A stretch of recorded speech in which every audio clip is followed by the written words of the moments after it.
Until now, I haven't been able to write this entry since I inspected the automaton a few days ago. The events that took place left me puzzled, and I have spent the last few days trying to make sense of it, but to no avail. It defies logic. I have most recently come to realize that logic and reason can only get you so far. This entry will serve as a documentation of the event as I experienced it. I brought the automaton to my father's prop room with the intent to solve whatever problem that occurred during my disaster performance at the Longmont Theater. I opened the hatch at the back of the automaton, and what I saw sent a chill up my spine. Some cogs were rusted and crooked beyond repair, and some had even fallen off their position. There is no way that the condition of those cogs deteriorated so drastically between the time of my demonstration for Cameron and my performance at the Longmont. There is just no way. Suddenly I heard a faint whisper coming from the hatch. I questioned my senses at first, like any reasonable man would, but then came another, still faint but yet audible whisper. It was a harsh, guttural female voice that clearly said the word hungry. I ran out of the prop room as fast as I possibly could. I have not returned there since, but fear that I must if I want to save my career. I am going to lose the estate that has been in my family for centuries. I must gather the courage to enter that room again.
I have not yet gathered the courage to inspect the automaton again. In fact, I am more afraid to do so for every passing day. When I am laying in my bed at night, unable to escape the thoughts in my head, I hear that whispering voice repeating over and over again. Some nights I hear the floorboards in the hallway creak. The creakings are subtle and far apart, as if someone is slowly walking down the hall towards my bedroom door. I spend most nights deprived of sleep, staring at the door handle, expecting it to turn at any moment.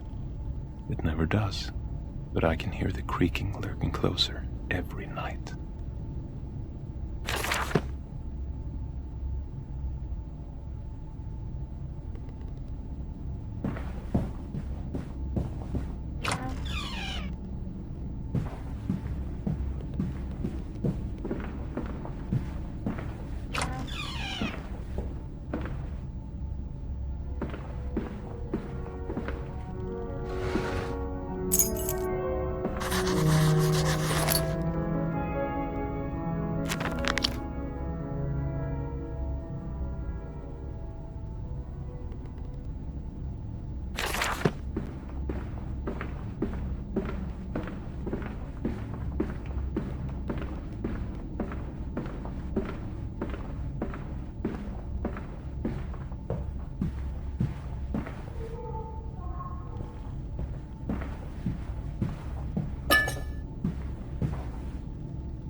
week has passed since my last entry.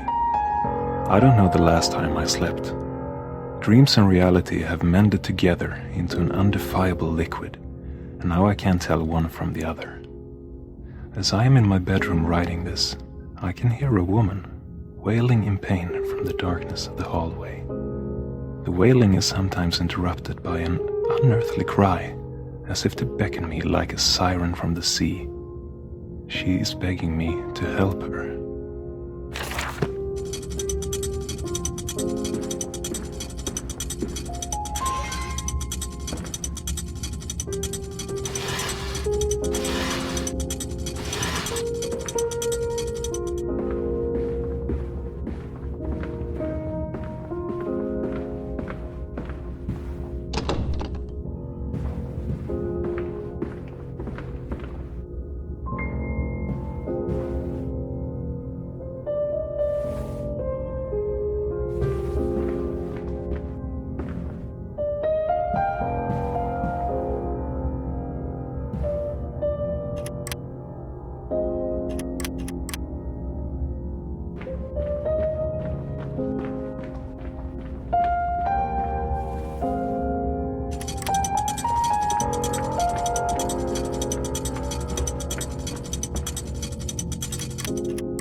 Yesterday was the day I finally managed to enter the prop room. Not out of courage, but out of desperation. The automaton was not sitting where I left it. It was sitting by the board, with the pointing stick in hand. I took a few steps back towards the door. Then it suddenly started to tap its stick at the board of letters to once again spell out the word hungry. A mysterious substance started to emerge from the corners of the room. The substance was pitch black and had both the characteristics of smoke and liquid. It was slithering on the floor towards me like a bed of serpents. When they reached me, it started crawling up my body until my entire side of view was engulfed in darkness. I wasn't able to move. Suddenly, the darkness lifted, and I found myself in a dimly lit chamber, the size of which was hard to estimate. The architecture had the overall look of an old, deteriorated dungeon. From the void, I could hear the faint sound of dripping water. That's when I saw a shadowy figure. I knew instantly that it was her. She was standing, motionless, in a basin of water with large pipes sticking out of the ceiling above it. The only sign that time was even flowing was the dozens of floating pale corpses, the corpses of children. She lifted her arms towards the sealing pipes and whispered hissingly in a foreign language. Blood started streaming out of the pipes and showered her while she was screaming euphorically. I could feel the ravenous hunger practically radiating off her as I watched the blood flowing down her gray face. The blood of the innocent. Blood of the pure. The dark substance emerged again and all faded to black. I woke up on the floor back at the prop room in a pool of my own sweat, shaking like an orphan in the cold. I now know what she wants me to do. I just don't think I can do it.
handle. Despite our previous reminders, we still have not received any payment or response from you.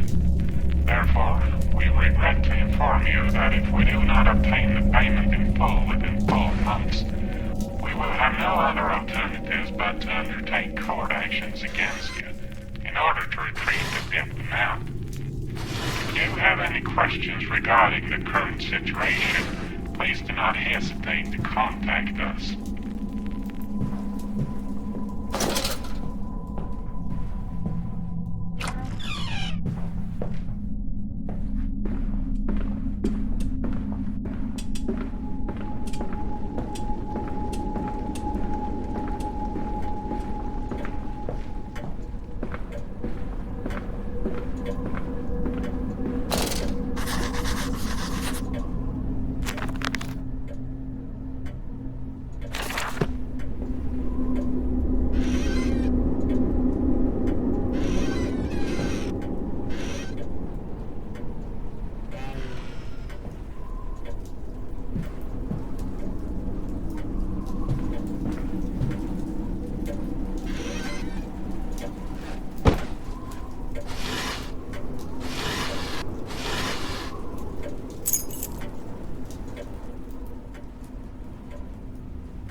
I haven't eaten for days.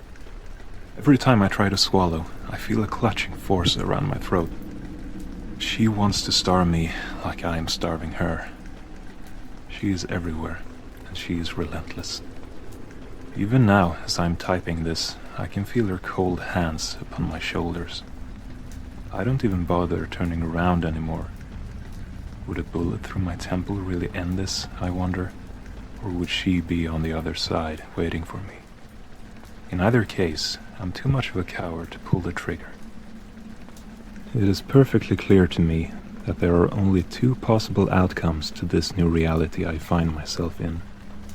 If the lamb tries to fight off the lion, one may admire his courage, but not his judgment. Sometimes I snap out of these attempts to justify myself if I were to choose to do her bidding. Other times, I don't.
Some nights are made for reflection and the savoring of loneliness.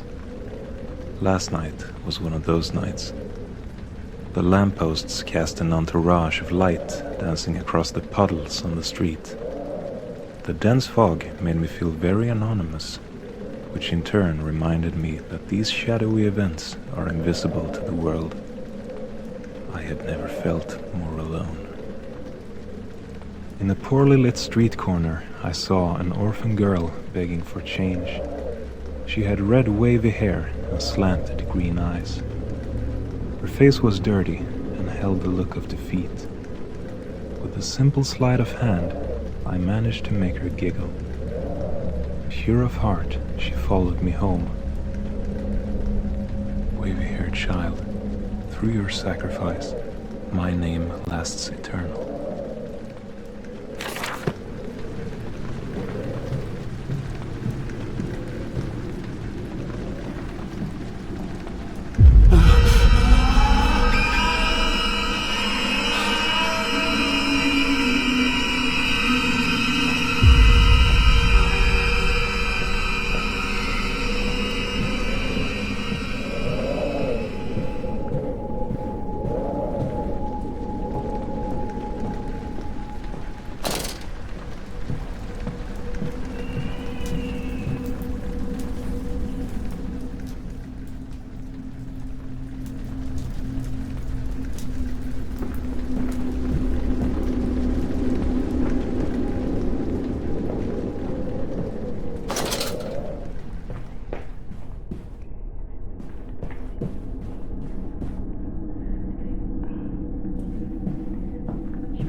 Suddenly, the darkness lifted.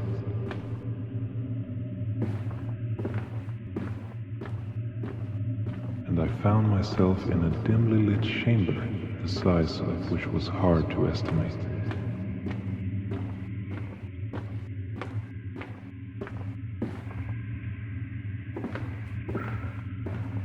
From the void, I could hear the faint sound of dripping water.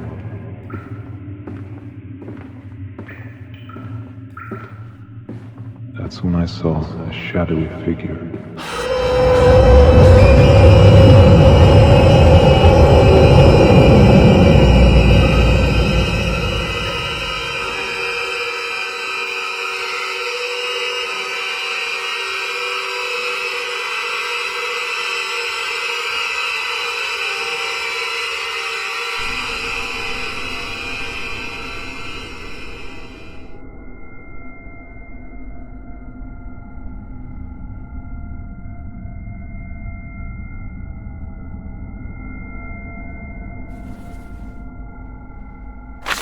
The exchange was made. I waved.